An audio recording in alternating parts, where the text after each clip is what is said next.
Welcome to Embedded FM. I'm Alicia White with Christopher White. This week, our guest is Robb Walters of Flybrix. I'm going to keep that a little mysterious because before we say hello to him, I have two quick notes. First, t-shirts. T-shirts are being sold only until the end of June. Get yours now, unless it is already too late. Also, I would like to offer our congratulations to Meshpoint, a group of folks who are building ruggedized Wi-Fi routers for crisis areas. They connected over 500,000 people with their friends and families during the refugee crisis in Croatia, essentially building networks out of their backpacks. Deservedly, they won Best Humanitarian Tech of the Year at the Europas Conference. Congratulations and keep up the good work. Hi, Rob. Thanks for joining us. Hi. It's good to be here. Can you tell us about yourself? Sure. Yeah. So I am a physicist and an entrepreneur, and I probably spent about 10 years longer in school than most of your listeners, mostly because I like to work on hard problems with smart people. And, that has led me to a lot of really interesting places. But I got to a point in academia where I wanted to have, a bigger impact or a bigger direct impact on a larger group of people. And that led me to getting interested in starting companies and moved back to California and to San Francisco, started a company. And sort of the logical conclusion of looking for larger and larger audiences is making consumer electronics products. And so that's what I am doing now with Flybrix. Cool.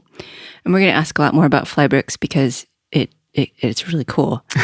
But before we do that, there is this thing we do lightning round where we ask you short questions and want short answers. And if we are not easily distracted, we'll just go bam, bam, bam through this like lightning. Which has never happened yet. Yeah. So Chris, you're going to start? I never start. Okay, ready? Should we bring back the dinosaurs? Oh, like Jurassic Park style with the DNA and so on? Yes. I think that, anyone who's seen those movies knows that there's nothing that could possibly go wrong. Very safe. Yeah. Would you rather explain E&M or organic chemistry? Oh, definitely E&M. Chemistry was... It's a gimme. Chemistry and languages, there's way too many disparate facts. Favorite fictional computer? Fictional computer? I think HAL. All right, I got to dump that question. Yeah. Everybody says HAL. Everybody says HAL? It's the most famous of all the fictional computers. Of the computers. 2 people I've asked, 2 people have said HAL. Okay.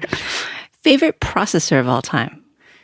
Well, that's a tough one. I mean, I feel, I haven't actually done a whole lot of embedded work over the course of my career. And so the processor that I'm most experienced with is this Kinetis K20 that we're using in our product now. And so, I think that's kind of my default. Although I think the one that's perhaps the most interesting is the Miko 8, which is actually a soft processor that we use in some of our FPGA work. And, admittedly, I haven't done as much work in that system, but I think what's really fascinating about it is kind of the way that it blurs the lines between software and hardware and logic and the way you think about things. Your favorite thing should always be the thing you're currently working on. Yeah. Oh, I guess I'm up next. Dog or cat? Oh, definitely cat. What is most important to your job? A whiteboard, a keyboard, or a pen and paper? I think the keyboard. It's usually the best way to write down ideas or to discover, to go and figure out what you need to know. So a keyboard, but connected to the internet. Hacking or making? Oh, I think both of them are kind of loaded words for me, but I like designing and I guess hacking. Hacking to me is much more about figuring out the systems and the systems behind making things. A Lego kit you've always wanted that you don't have? Yeah, so I recently rediscovered Legos, actually, in the course of the Flybrix product. And so this was about, I'd say, a year ago. And we just started using Legos in our prototyping because we needed some systems that we could snap together and play with. So prior to that, I don't own any Legos other than that.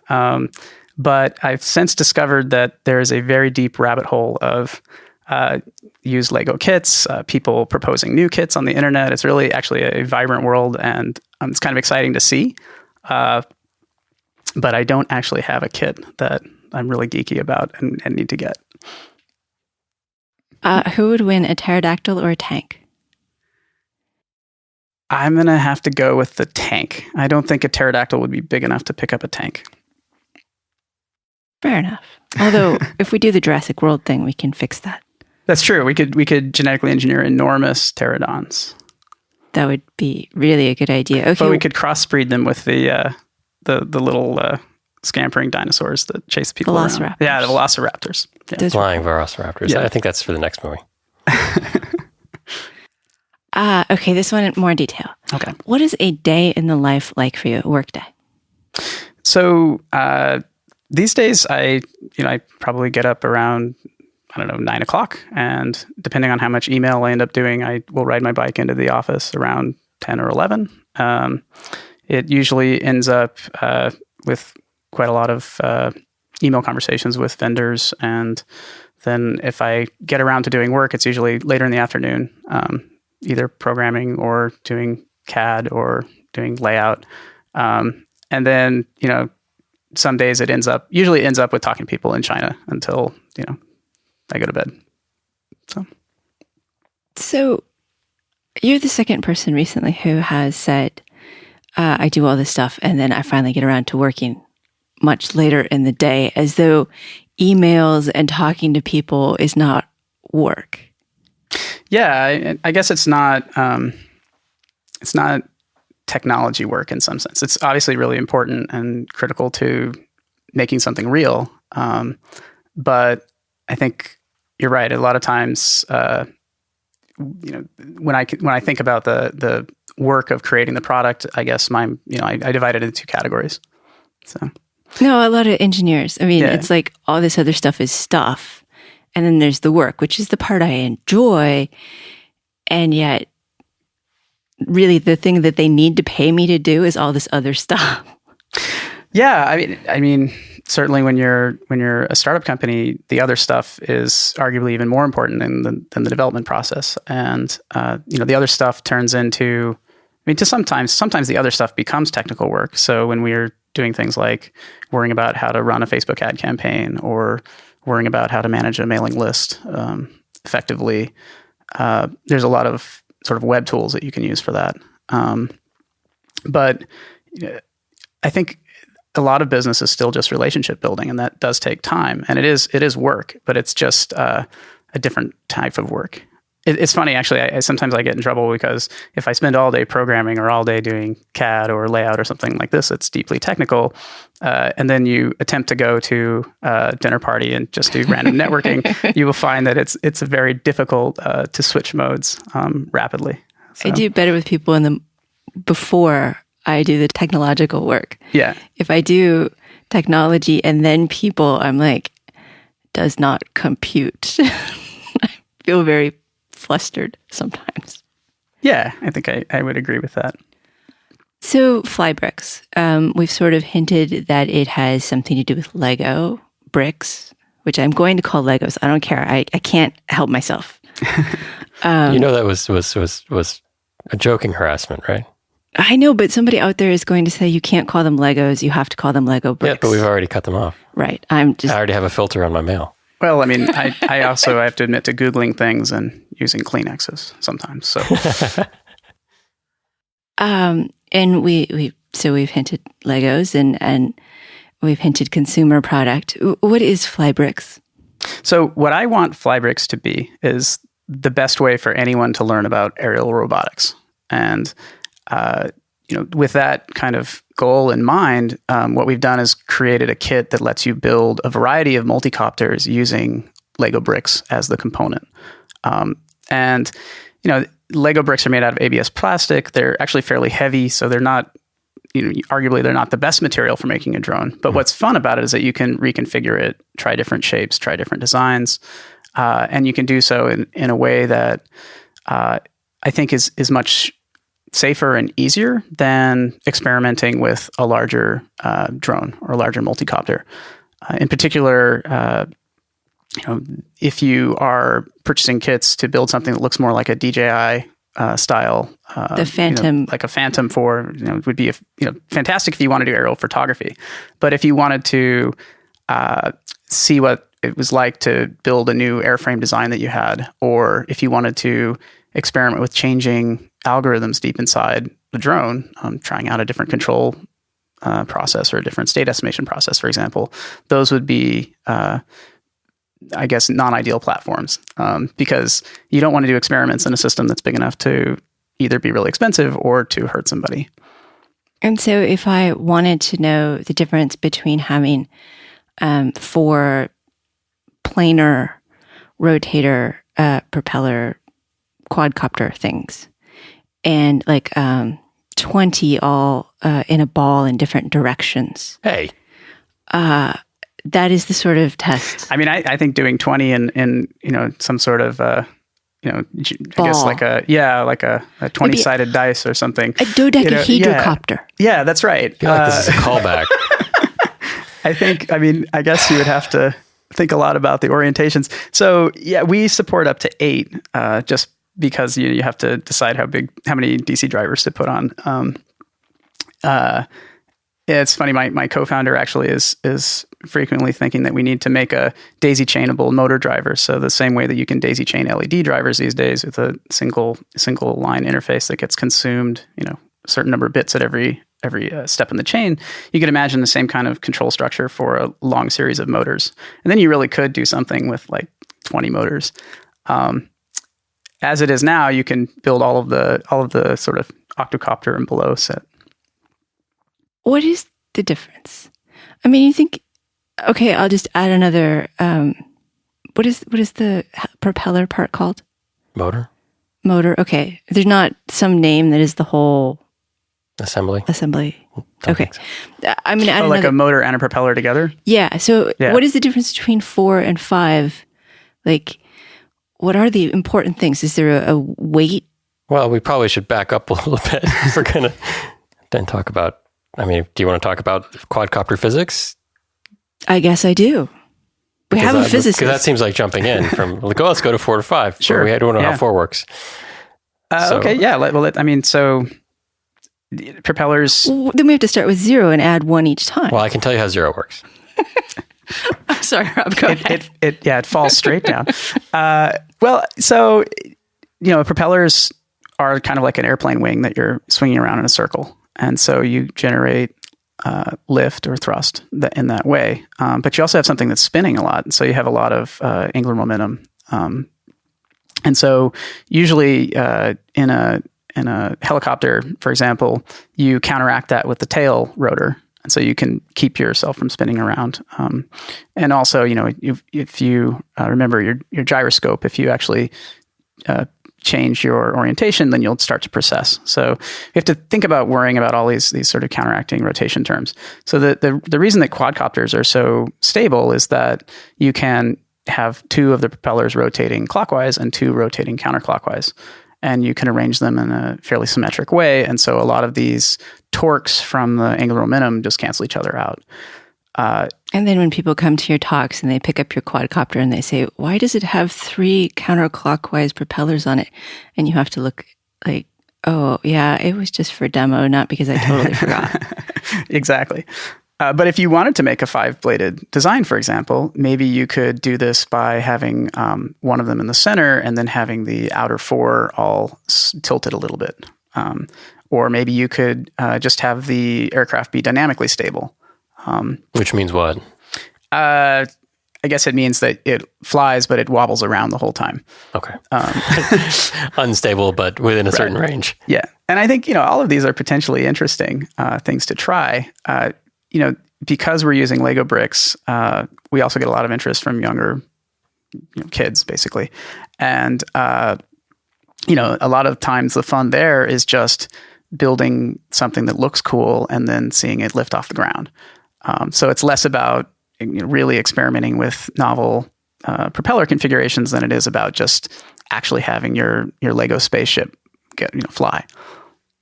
But now I'm sort of boggled because it sounds like I really do need to have an even number of propellers, or I'm likely not to have stability just by gyroscopic stability. Yeah, so definitely it's easier if you have an even number of propellers and a symmetric arrangement.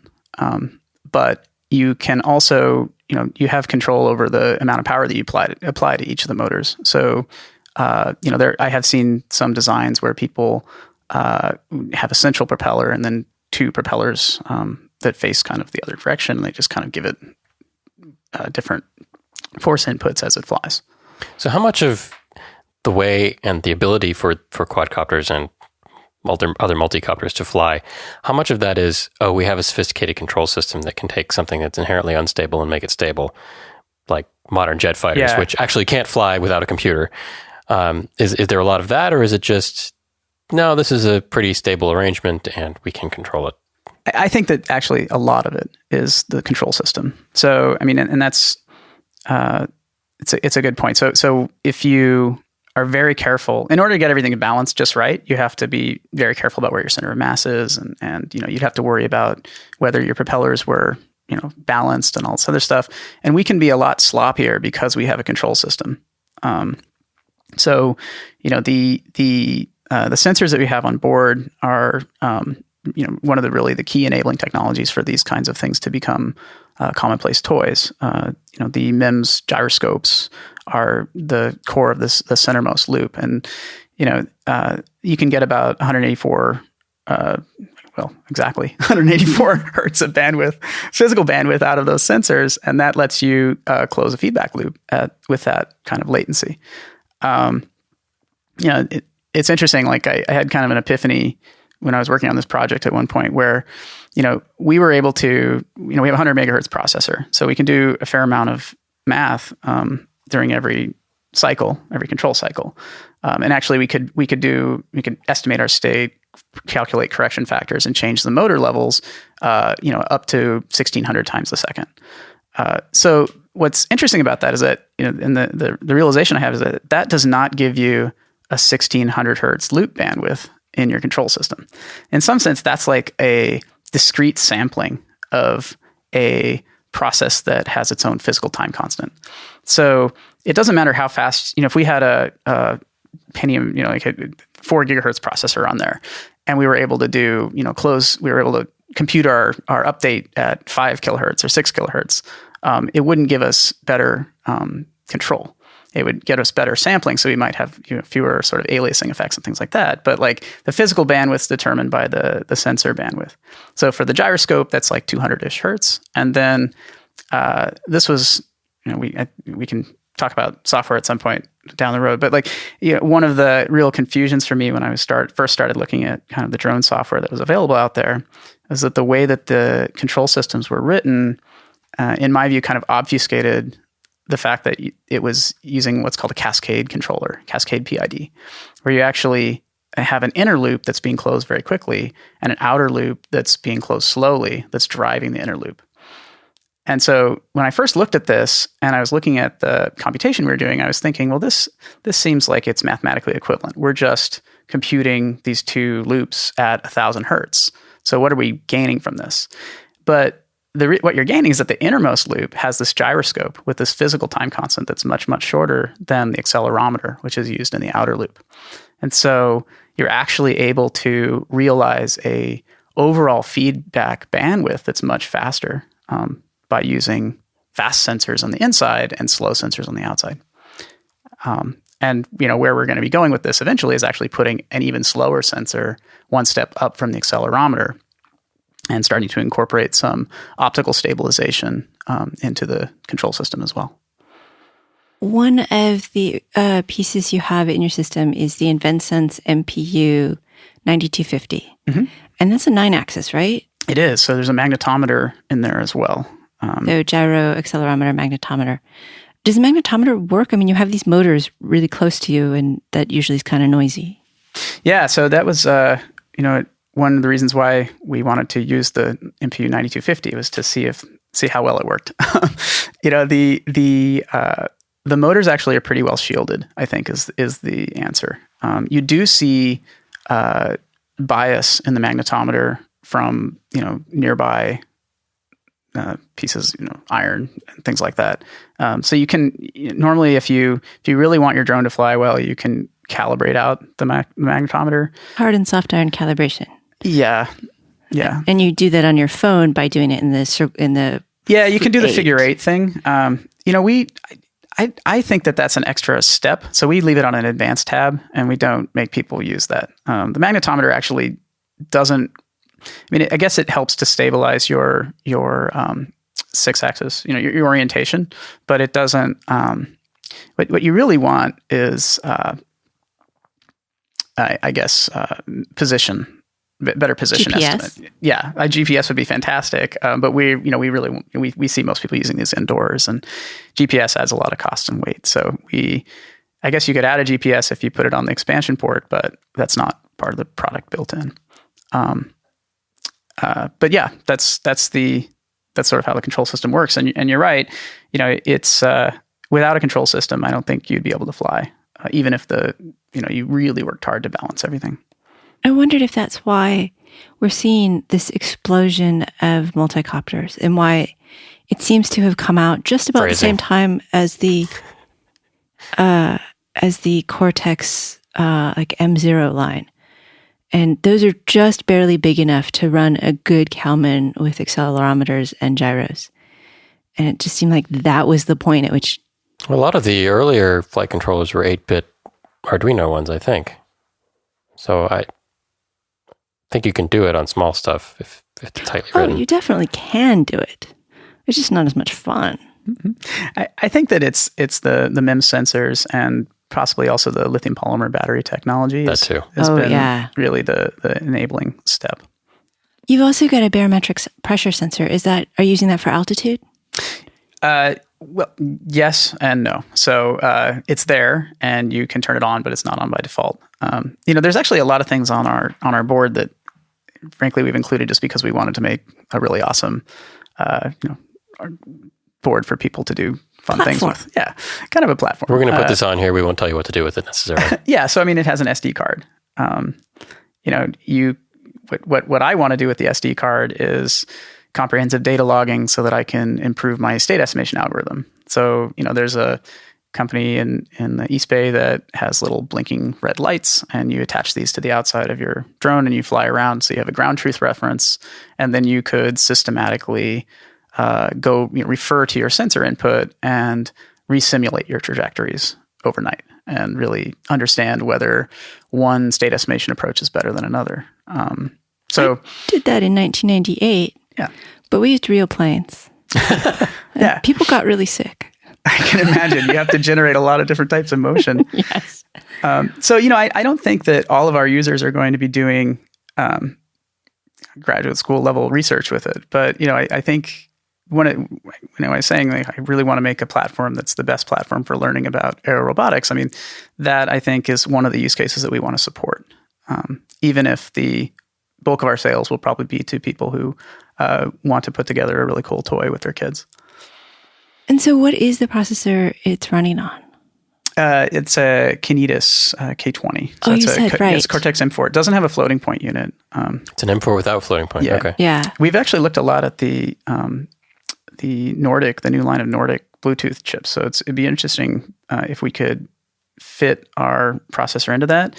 It would help us a lot. We do have a Bluetooth module on there in addition to the Kinetis, and that's sort of twice the processors, right? So it adds to the cost. What we get for that is that we're fully compatible with the Teensy, which the Teensy board is actually what we look like to any computer that you plug us into. So we're actually paying Paul for his bootloader, which is fantastic, and we're happy to do that for at least the next few thousand units.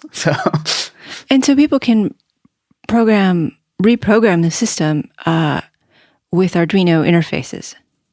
Or GCC, depending on we do I do my development in the Arduino IDE, but we're using all the Teensy-Duino libraries that were written by for the Teensy, and then we have a bootloader chip on there that has the Teensy proprietary bootloader, so that we actually do look to any computer system exactly like a Teensy 3.2. And I knew which sensors you had because all of your code is on GitHub. That's right. Yeah. And you have the whole flight controller software and both the state estimator and so our intention is to have everything be open. That may change with some of our core logic on the FPGA products and things like that. But for the most part, I think that there's more to be gained by having software be open source than having it be closed source. So it's a sort of a philosophical alignment. Also, we wouldn't have been able to make this product without the investment that a lot of other people have made in open source. So it's just it seems like the right thing to do. Also, it means that we have to worry a lot less about our GPL license. Yeah, but it's sometimes difficult to make a product down that path. Yeah, it's interesting. I mean, I think it's a question of what are the real barriers to entry in any particular product space? And, I think if you're looking for product protection from secrecy or from patents or from, basically what comes down to litigation, maybe you're focusing on the wrong things as an early stage business. Instead, just focus on making a really awesome user experience, build a brand. I'm continually surprised by the people. We've been starting to run sort of a modest number of Facebook ads, and so every once in a while I'll get an email from somebody saying, "Hey, you stole my idea." I'm like, "Well, all right, go download the software and build your own board." I don't think I stole anybody's idea. It's ideas are cheap. Is what it really comes down to. Not like we've ever met. Yeah, and we haven't met either, right? But ideas are cheap, and what's hard is actually figuring out how to make something, and then what's even harder is figuring out how to sell it. So you are finished with your alpha run of production, is that right? Yeah. So we did a run of 150 boards right around the first of the year, and those shipped, and they did not have any Bluetooth on them. So those you basically were locked into an external RC controller. And the big change in the new build, which internally we're calling the beta, has been to add the Bluetooth control. There's been a few other changes too. I can show you the boards here, but the Bluetooth control will let you control it with your smartphone. That's right, and so on the one hand, it helps us a little bit with cost. On the other hand, it also allows you to have a much richer data stream. So with the RC controller, we're kind of locked into just sending, I think, 6 12-bit numbers. I guess technically they're analog. They're timer signals that come across the pulse position modulation. So with the Bluetooth, we can send full telemetry, which to a point. Well, to the data rate of the system. But it's I think we get 8 kilobits per second symmetric. I can't recall exactly, but it does let us do things like you can look on your phone and see the sensors in real time, this kind of thing. I like watching the accelerometers and the gyros as things move around, because that is what it's doing. And yet when you give me the data, sometimes I can't figure out where it flipped over. Well, it's tricky because you're looking at all the derivatives of the things that your brain sees. You're not really seeing them directly. So that's why the state estimation is so critical. So the other cool thing we were able to, we have made some other improvements between the alpha and beta. The connectors are just a continual pain to find. We actually I started out using some Molex line, and then it just really aren't suitable for people plugging and unplugging motors a bunch. So we ended up going backwards to just standard 0.1 inch pitch headers. But we also are now integrating some Lego pieces directly into the circuit board. So it's kind of fun. We're actually placing 1x1 round Legos as if they're through-hole components with our contract manufacturer. So we get billed the same way. I bet nobody's done that before. Yeah, it's kind of fun. If you think about it, super gluing a Lego into a circuit board is kind of the same thing as soldering. So, kind of. I wonder what kind of flux you use. Yeah. Well, one of the really fun things about working in this regime, with small drones, is that you're really in a corner of engineering where, you have to worry about mass and power and cost, and you're really engineering with a lot of constraints. So one of the things we try to do is think about how we can use the electronics as mechanical components as well. Because FR4 is actually a pretty strong material in terms of strength to weight. Yeah, if you open up the Cheerson quadcopters, the little ones, that is, the board is the mechanical, and the plastics on the outside are just coverings. But yeah, that's all mechanical. Drones always seem like the perfect embedded systems to me because they've got motors, they do things physically in the world, they've got control systems, they've got power problems, they're moving. They just seem like a really great platform for learning all kinds of things about embedded systems, not just necessarily flight, but all the kinds of problems we have to solve are there. I think it's a really good entry point. I mean, the other sort of natural entry point, I guess, is people that are making LED art or projects. And I think, so we've incorporated 4 WS 2811, 2812 clones, I forget, that are, daisy chained together. So you can do kind of, experiments a little bit with some of these. I guess we call them blinkies internally. I don't know if that's what everybody calls them. Blinking lights. But yeah, I think the Teensy, for example, was so I started out using Arduinos and Arduino Nanos, and then found the Teensy and really got a lot of use out of the Teensy, right up until the point where basically I wanted to start making lighter weight, more compact, denser designs, and then from there, basically got over the hump of laying out the electronics around the processor itself, which I don't know why that was so frightening before I did it. I made plenty of shield boards for a long time, and then to actually just drop the processor itself into my layout software with all of its pins, and of course now I'm doing all these 100 plus pin BGA packages and fun stuff like that. So going from alpha to this beta, I have noticed that your ship time seems to be not what it was when I first saw in January.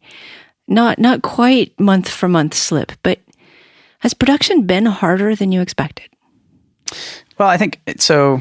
One of the things we've tried to do, we haven't done a large Kickstarter campaign or an Indiegogo type campaign. And I think that a lot of companies get themselves in trouble by promising to make, N units, where N is a large number of units, all at once. And you learn a lot different things when you make 100 than when you make 10 and so on. So, actually this board just came from our first run of panelized production. We made 500 boards this week. Yay. Yeah, so it's really exciting. Other things that caught me up, I think, I really, the project got going in October, and it took me probably 2 months to rewrite all the code instead of the month that I ambitiously thought it would take. So there was slippage there, and then we actually have had some. I guess there's inevitably delays. So especially if you're trying to save money, right? So if you want to do 10-day turn on all your boards, then it takes you 10 days to find out that you made a mistake. I think one of the things that's useful is there's a lot of companies now that are trying to make the prototyping process a little bit less painful. Places like Osh Park, where you can get a small number of boards. Like Osh Park, we use Osh Park a lot. Tempo Automation we use sometimes. I recently heard about a new company in Brooklyn, or I guess maybe new to me, called PCB&G, who's been fantastic. It's kind of like Osh Park plus assembly. But we also end up using a lot of advanced assembly, and then we started working with Seed Studios to move overseas, and did a production run with them, and now we're also working with Sparktron, which has a local office. So, it takes time to figure out your supply chain. It's also it's a different financing problem for a startup company too, because you suddenly have to worry about managing your inventory costs. It's not just software; you have actual things to keep track of. Right? Yeah. It's a mistake in software is a recompile and you're done, and a mistake in hardware, which I give you a case in point on the alphas. We tried to include a little switch that would automatically change the power source from USB to battery. Kind of a convenience thing, right? So you can program it without having the battery plugged in. Well, there's a bunch of back EMF from the motors that when it hits that switch, puts it into a 3 millisecond timeout.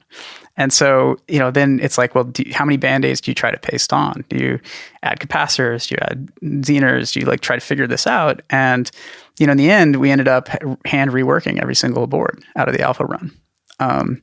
Because, we were trying to push out a product and with a schedule and a volume where, the reality is it probably takes you just as much time or just as much cost to manufacture 10 as it does 100. But so you're always tempted to make 100. But then you end up having you have to rework 100. rework 100, right? So, it's not a problem that I think that I've totally figured out.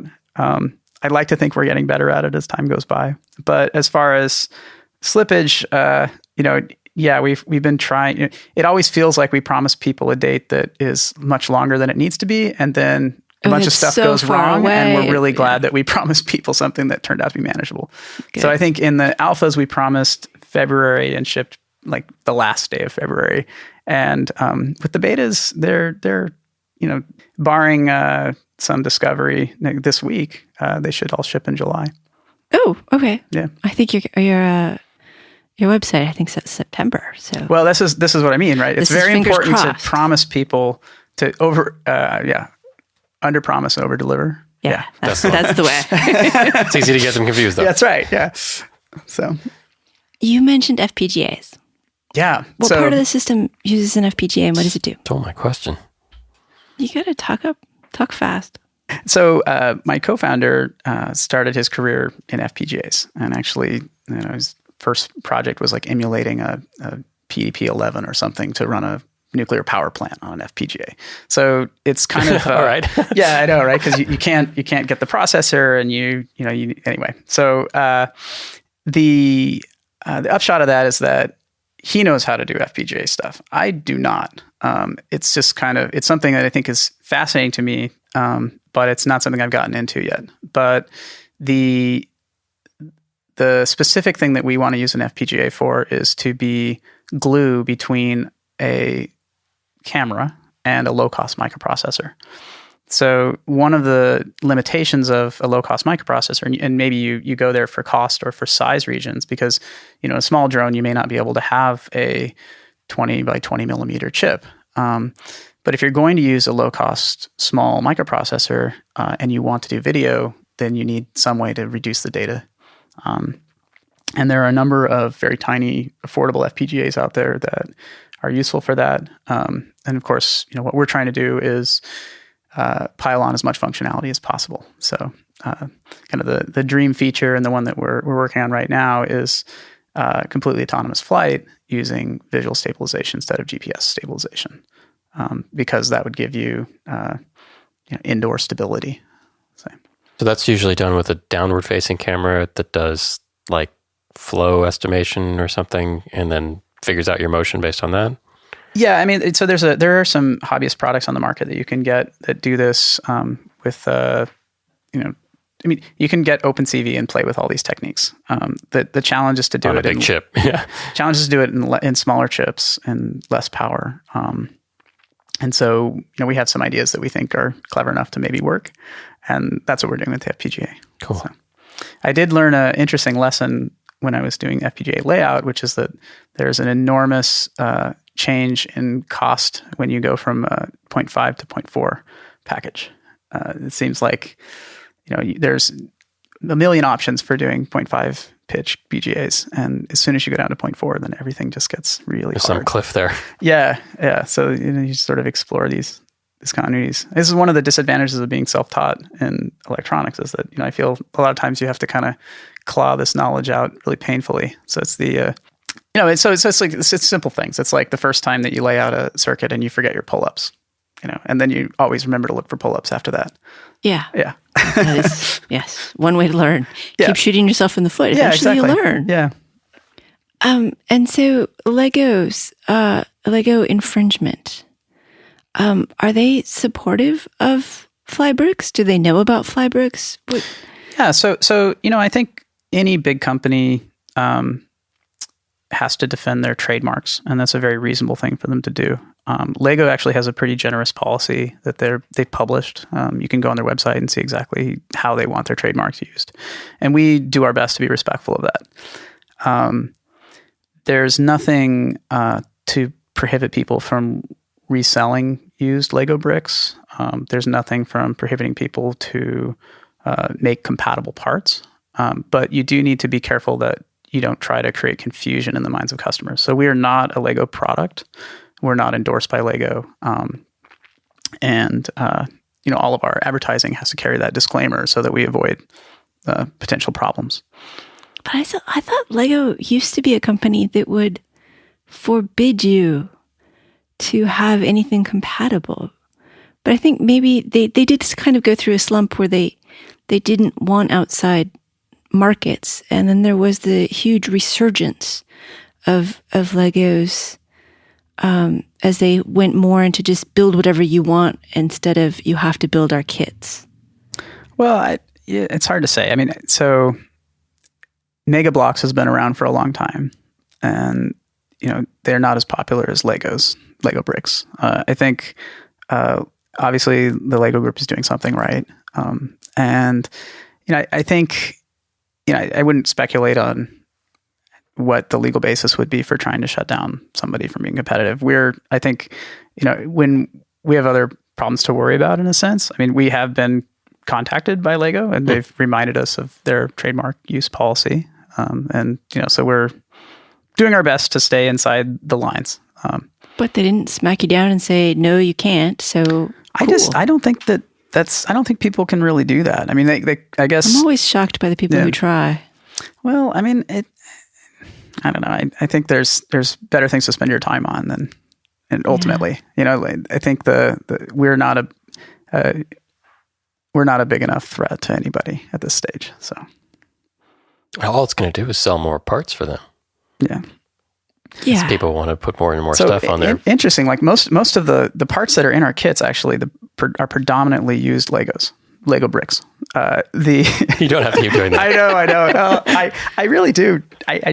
We're trying to take it seriously, and they do want us to say that. So, in any case, there's two sites on the internet that we look at. One's called Bricklink, and the other one's called Brickowl, and they're kind of fascinating. They're basically like specialized eBay sites. So you go on there and you can search by part number and by color, and just buy any particular bricks that you want. I've bought several thousand Lego bricks in the last month. There's. How did you write that on your expense form? I just want to know for our accountant. Yeah, exactly. Yeah. I think it's funny because some of the parts that we've gotten, when you look at them, they're clearly counterfeit parts. So there is some trade in counterfeited Lego bricks. The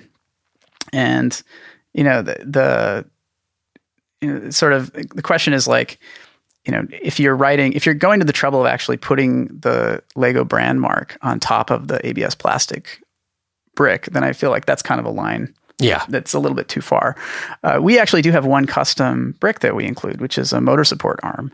And I was a little bit cautious when making it. I mean, the approach we took with the circuit board was to glue in, real Lego bricks into it's kind of like a hybrid assembly. We started off doing that with everything because, we had heard all these legends of how Lego bricks had these like incredibly tight tolerances. And I think that there's a lot of conventional wisdom about how difficult it is to injection mold things. And so I was really surprised the first time we injection molded something. It was perfect. It actually, was exactly the size that we asked for, and it snapped in nicely, and it wasn't actually that hard. Now, the difference is that we have a one cavity mold, and we are, making 10,000 pieces at a time. I think that maybe what's impressive about what the Lego group's done is that they have, 64 cavity molds, and they're all exactly the same and perfect.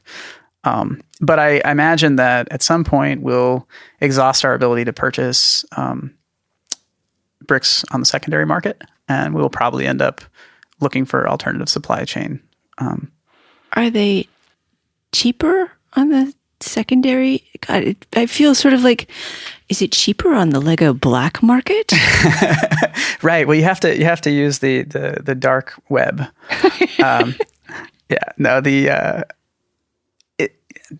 I think, from my thinking, they're effectively, the Lego bricks are not the most expensive. It's plastic, right? It's not the most expensive part of the system. If you go on one of these sites, you'll see that you can buy one Lego from somebody, and someone and somewhere else will go into their garage and like put a Lego in an envelope and mail it to you. And it's amazing to me that this happens. You should go for it.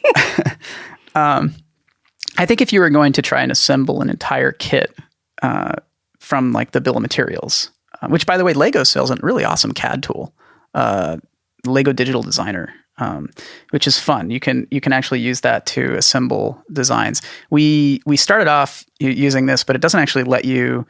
It really wants the pieces to always be legally connected, and like our octocopter design. There's one fit that's just a little bit close. It's like 50 microns off. So I can force it in a proper CAD program. We use SolidWorks. But when we started off, we used all the Lego Digital Designer to play with different concept designs and things I've got to check that out. Never heard of that. Yeah, it's fun. And it'll actually print up.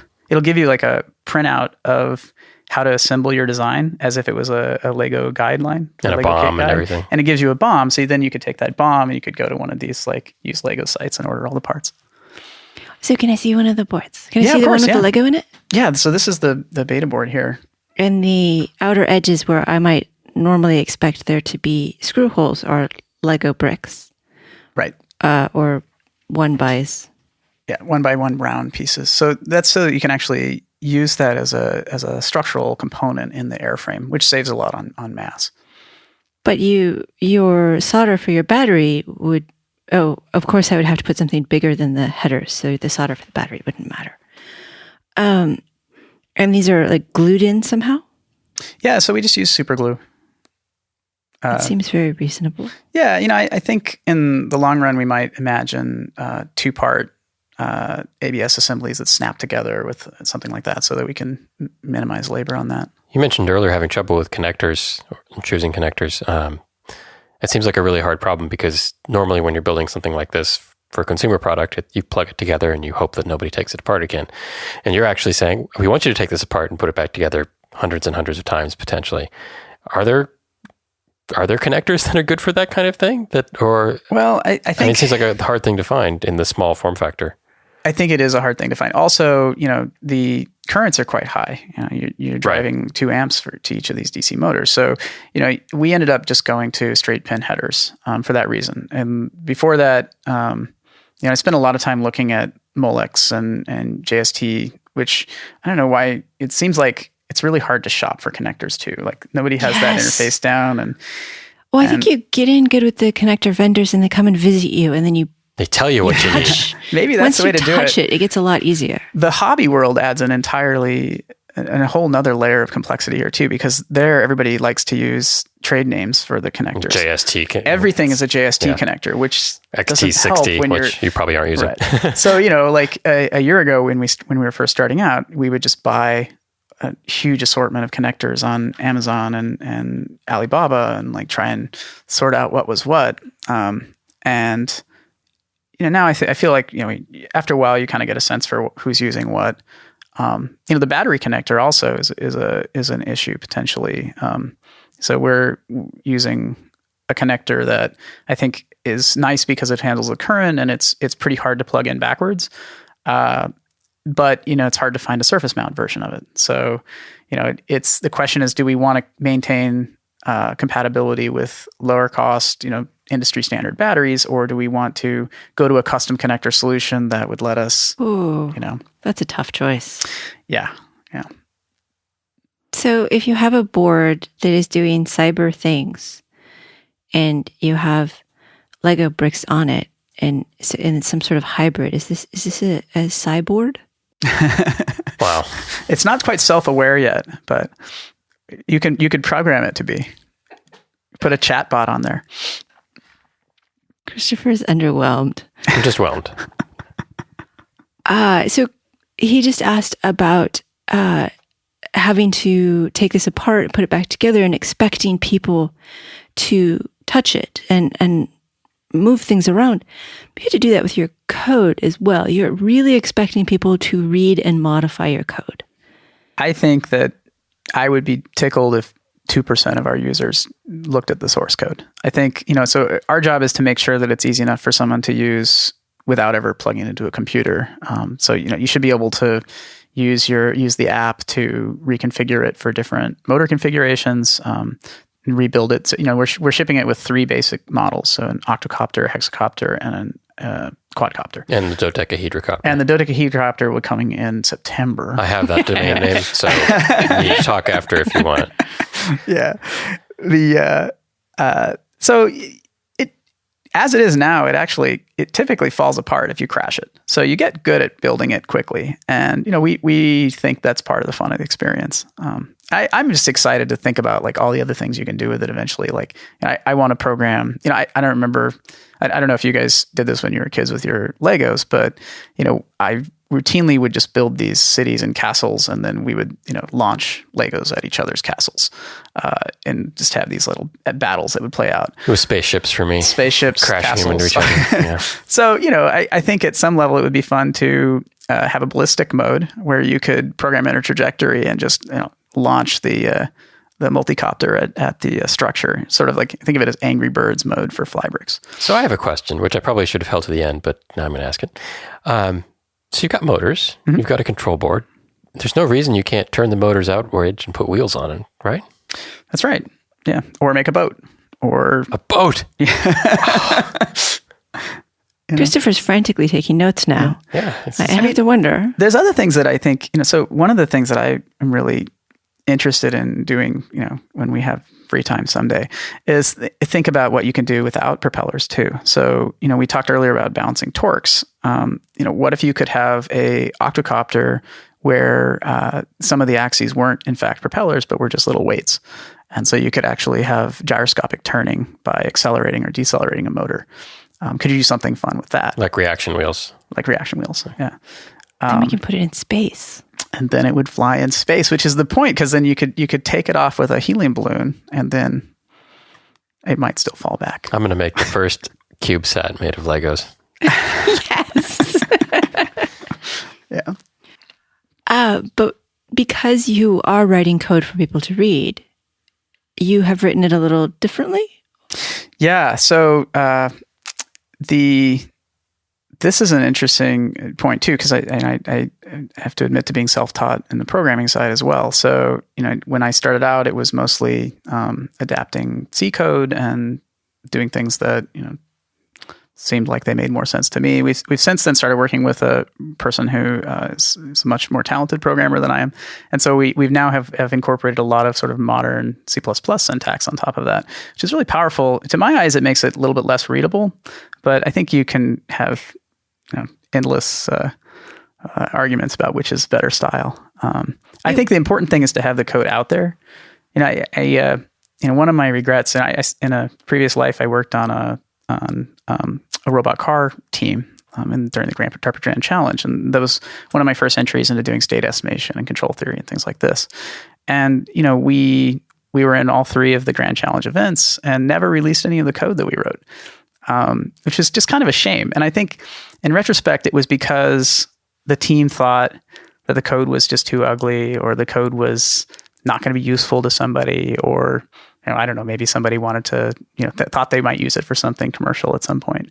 But the end result of it is that, now it's like 10 years later, and, effectively we had a Toyota Prius with a nice Velodyne sensor on top that was driving around the streets of Los Angeles.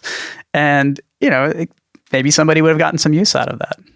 So I think it's probably more important just to open source your code and not worry too much about readability. Although it makes it harder to do kind of, I guess, piecemeal patches. I mean, it's a little bit embarrassing to check in, fixed it again. Yes, but we all have to do that. And it is very C++-ish. Well, it's modern C++ It is too. very modern C++. Using modern features, which I've never seen in embedded before. Yeah, I had to look up a number of things. I mean, there are templates and the lambda functions.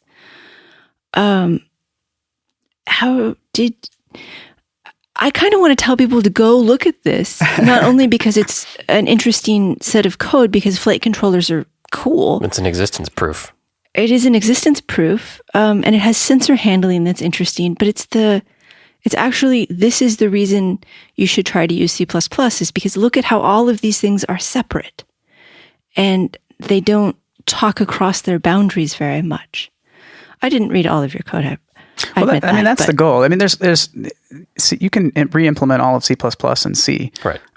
So, it's just if you prefer function tables or something else. And so, I think it's hard because when you first find out about object-oriented programming, your code just tends to spiral out of control into this, everything is more and more abstract. And that's not the ideal outcome either. So, I don't know, hopefully we'll strike the right balance.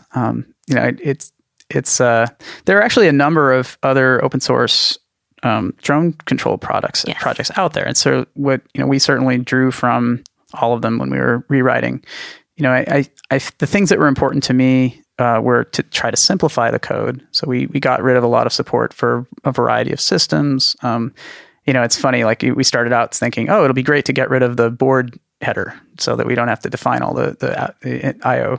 And of course, now that we have a beta board and an alpha board, we have a board header file. Yeah, so that's inescapable. It's inescapable, but it's kind of like when you write an essay and then you throw it away and you write it all over again. And every time, when you do that, you can do a better job the second time. I think the other reason is when by virtue of having rewritten all the software, then now our company as a team understands it a lot better. And so, some of the things that we have in mind for the future really require us to have kind of a deep understanding of one set of code. And the nice thing about starting from scratch or from forking it and making it your own is that then, nobody complains when you rip out all of their hard work and replace it with something that's modern style and terrible, But, I think, I'd welcome people to go check it out at the Flybrix GitHub page. There's, we also have code for our Chrome. We have a Chrome app that is basically just a visualizer for the serial data stream.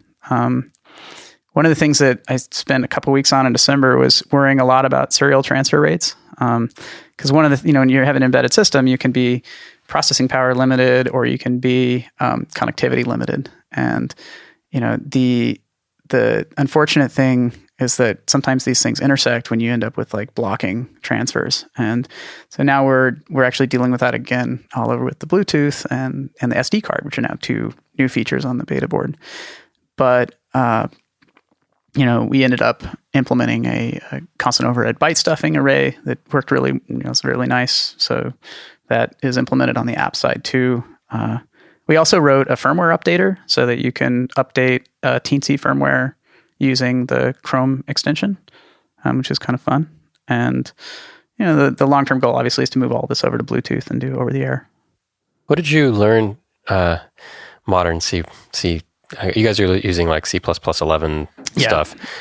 We've had questions from people. We've encouraged people to explore C++ on the show for embedded because it's kind of anathema to a lot of people, but we both kind of think there's some value there.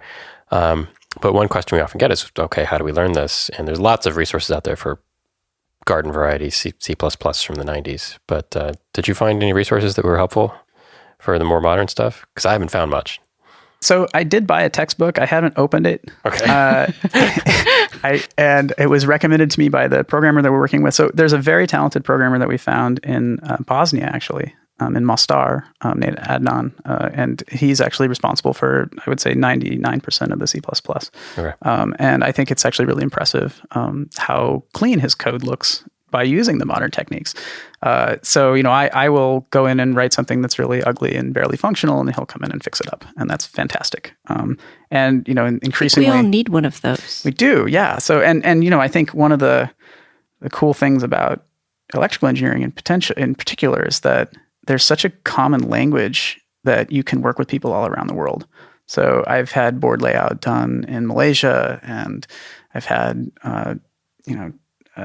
adjustments made in Vietnam, and we've worked with programmers in a variety of places. And it's fun to meet people in other countries, and then find that you have a lot in common and you can work on something together. So state estimators, we've done a show or two about Kalman filters. Mm-hmm. And a little bit about inertial sensors and how those two things work together. But can you tell us what you were doing with Flybrix? And are you doing, you mentioned the PID with cascading, which I didn't know was a term, but now that I look at the Wikipedia page, I'm like, oh yeah, we used to do that. Yeah.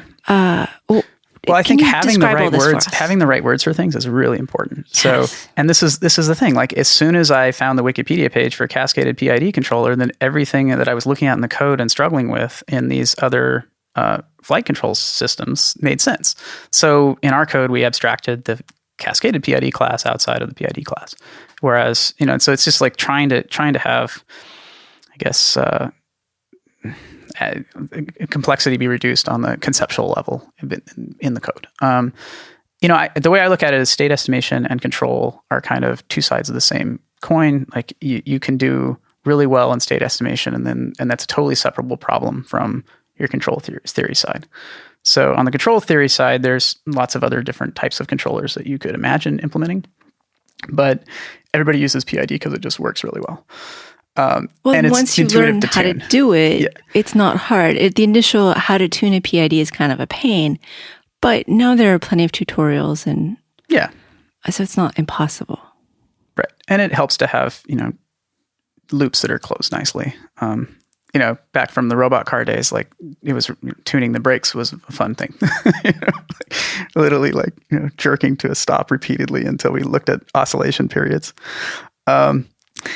But I think, if we actually did have, one of the reasons to put the SD card on there is to get the data stream, look at the ground truth, and really, play with things like a modern controller, which I think don't get a lot of use because they're just harder to tune. But if you have all the data, then you ought to be able to tune it in a brute force way, for adjusting LQR parameters a little bit at a time and just seeing which Monte Carlo simulations. Sure, yeah, or pick your favorite optimizer.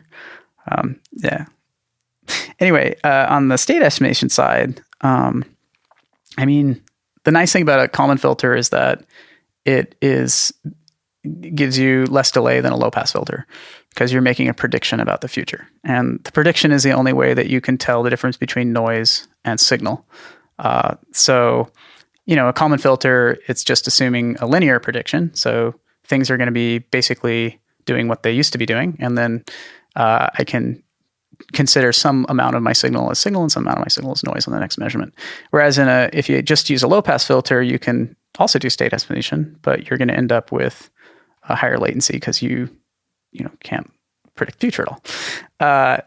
So the Kalman filter works really well. I think, the implementation we have is, I'm blanking on the guy's name, but there's a couple of different papers that were written about doing this specifically in lower speed processors. And so, we're not doing anything unique there, and you can look in the code and see that it's the same. Kalman.cpp? Yeah. But you're doing this on, it doesn't look like you're doing this on a quaternion.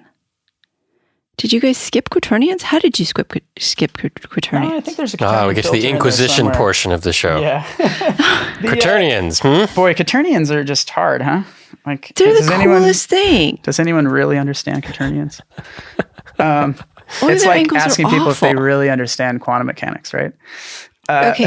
While he's looking up, I will explain quaternions to the best of my abilities. So you take 3 space, and you have X, Y, and Z. But then you're dealing with angles because. And so you have... because physics. So you have roll, pitch, and yaw. But roll goes from like minus 180 to 180. And then as you're going to 180, you go up, and suddenly you're minus 180 again. And so there's this discontinuity. And all of the angles have that discontinuity. It doesn't matter if you use radians or use degrees. You still have to flip over from minus 180 to 180 or 0 to 360 or 2 pi to 0. You have to have that discontinuity. But these filters, they don't do well in that discontinuity. And anything you have to integrate, when you integrate the acceleration into velocity, then your tiny changes, your discontinuities really blow up inside that integration. And so a quaternion takes these 3 values, the roll, pitch, and yaw, turns it into 4 values that we aren't even going to discuss what it is except a lot of math. And then you can do all of your integration there and do a bunch of math to get back to roll, pitch, and yaw. But you've lost all of your discontinuities when you're in the 4th dimension. Hey, I like that talk. I'm sorry. It's continuities in the 4th dimension. Yeah. So I'm always remembered. So in retrospect, linear algebra was probably the most important math class that I took. I think it's really the most important math class, period. It's also probably the one that I remember the worst. Yes. And it's just so hard. And I remember, seeing all the cool things you can do with, using an extra dimension. So you can translate and scale in computer graphics by going one dimension higher. And, there's all these tricks where if you just kind of look at the problem with an extra dimension, then everything becomes simpler because you can exploit geometries in different ways. And so, the problem I always have with quaternions is that because I kind of still have, I get it. I sort of get it, but I don't have that real confident grasp of how to do it. I couldn't sit down and derive something for you with quaternions. But no, that's what Wikipedia is for. Yeah, but yeah, it is a quaternion filter. If you look in the first line there, there's a float Q array.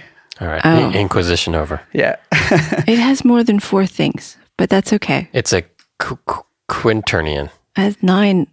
I'll read it later. Well, one thing is to think about how do you describe state? So you can think about your 3 angles and 3 positions, like 6 degree of freedom, but then you can also estimate the derivatives. So you could have a state vector that's 18 numbers long very quickly, and then you could run a Kalman filter that used an 18 length vector. I feel like throwing all that into a Hamiltonian for some reason. But tuning the Kalman filter is non-trivial. Are you going to help people? How are you going to set up the system so that people who actually are willing to dive this deeply get beyond PID tuning, which you probably can figure out given tutorials on the web, to tuning this particular Kalman, which has got to be its own separate thing? Well, so it's an interesting point. How do you tune a state estimation filter?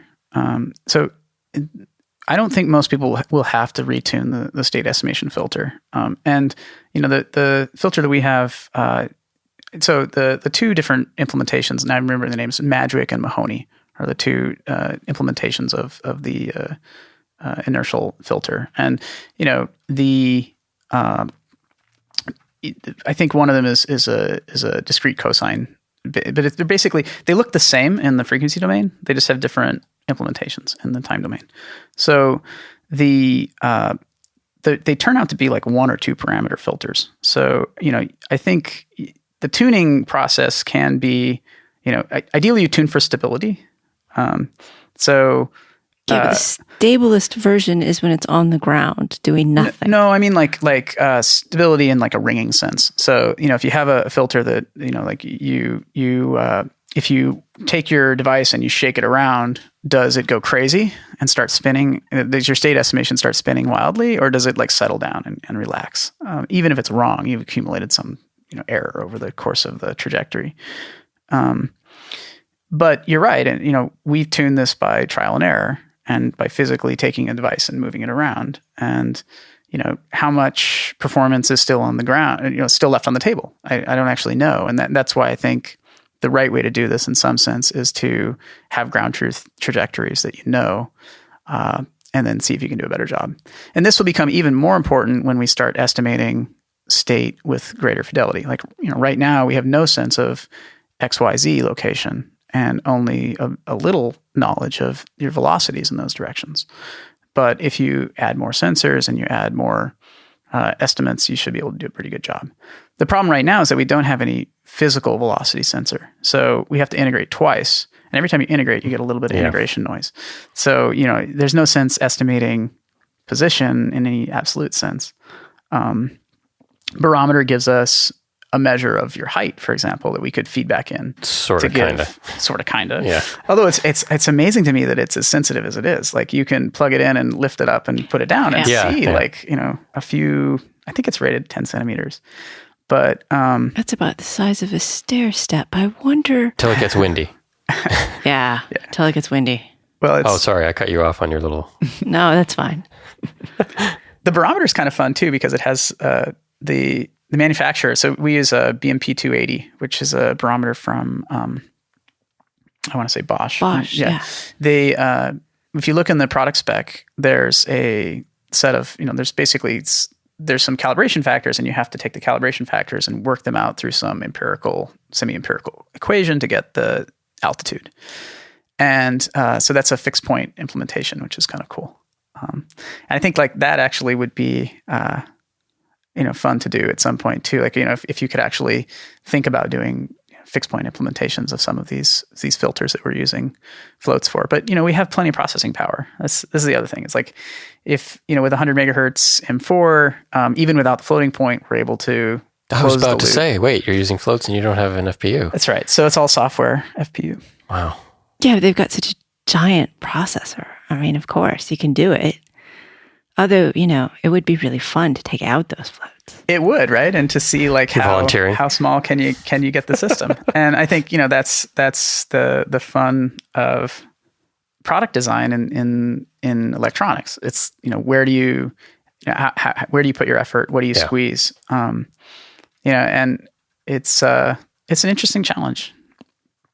Well, we have kept you for quite a while, and I have a whole bunch more questions, but I think we probably should start, moseying along. Chris, do you have... Moseying along. Your show closings are always... Yeah, they're always really graceful, I know. No, I asked my robot question, and then I didn't think of any others. All right. Then I have a question about your previous company. Sure. Yeah, go ahead. You were CEO of Integrated Plasmonics Corporation, and from the internet that they work on nanotechnology. And I hear about nanotechnology, and I hear about it in the same sort of thing I hear about pixie dust. What is it? Well, if you sprinkle it onto your research, it does become more attractive. The grants become more plentiful. Yeah. So my take on nanotechnology is that, if you look back to the National Nanotechnology Initiative in the, around year 2000 or so, basically the semiconductor industry was starting to produce tools that, were coming down in price enough where a university could afford them. So you had the availability of tools that then could be brought into research environments and used to do fabrication and metrology at very small link scales. So, SEMs are really easy to get, but now you can do things like a focused ion beam where you can actually do milling at say 100 nanometer link scales. And so the ability to make structures is then coupled with the ability to measure the things that you can do. And that just feeds on itself. So, if depending on who you ask, nanotechnology could be this like really purist approach of, the self-replicating nanobot machines, right. Or it could be... That movie didn't end well either. It did not. I mean, so my take is that nanotechnology is just technology where the link scale is measured in nanometers. So I would argue that any silicon process that uses less than 100 nanometer feature size is nanotechnology too. And so, when we went from calling it, micron to, 90 nanometers, that was probably the transition where you could say now it's nanotechnology. When I was in grad school and in my postdoc, I was working on nanoscale optical technologies. So we were using some of these tools to make extremely small systems that interacted with light. Integrated Plasmonics was a company that I formed to commercialize aspects of that research. So plasmonics is a special kind of light. It's light that is kind of trapped at an interface between a metal and a dielectric. So, a metal is just a special type of dielectric. It actually, if you think about, well, I don't want to get too far into linear algebra, but basically, Maxwell's equations are linear. And when you talk about the dielectric constant, you're talking about the transfer function from field to polarizability. So you are, that transfer function can be positive or negative, which means it'd be like in phase or out of phase. And then it can have an imaginary component. Is the material one that boosts the signal or decays the signal? And so a metal is just one that has a negative real dielectric constant. So the response of the material is out of phase with the driving field. And so when you solve Maxwell's equations in a particular environment where you have a metal next to a dielectric, you'll find a special solution, which is a wave that's trapped at the interface. And so that wave is called a plasmon, or surface plasmon polariton. And it is a type of light that we can do interesting things with.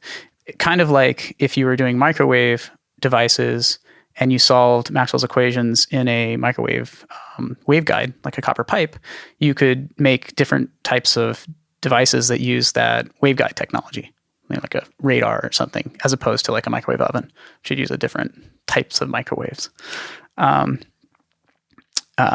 Both are in a cavity. But in any case, for the surface plasmon polariton work, we were trying to use this special type of light and the nanotechnology fabrication tools to make really tiny spectrometers.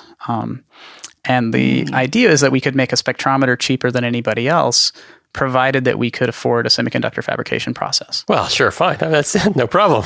It works out great if you can sell. The critical number turns out to be about 10,000 spectrometers a month. Yeah. And so a month. Yeah. Well, I mean, if you're going to use if you think about one cassette of 300 millimeter wafers and you want to push it through a fab, that's about how many devices you get. So then you just need to figure out who needs to buy 10,000 spectrometers a month. And also, you don't want to just do that once, but you want the business to be growing to justify the investment. So we ended up with a company that was pursuing a vertically integrated story in consumer health. So the concept was that we would use the spectrometers every month, and we would use the spectrometers to build home blood testing devices. I fast forward 5 years, I have a different perspective on the use case and the viability of the business model in certain ways. So that was such a different answer than I expected.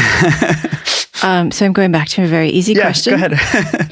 When you started getting involved with Flybrix, did you just take a list of like cool things, lasers, nanotechnology, robots, drones, Legos, dinosaurs, 3D printing, and then just like choose two, like with darts or something?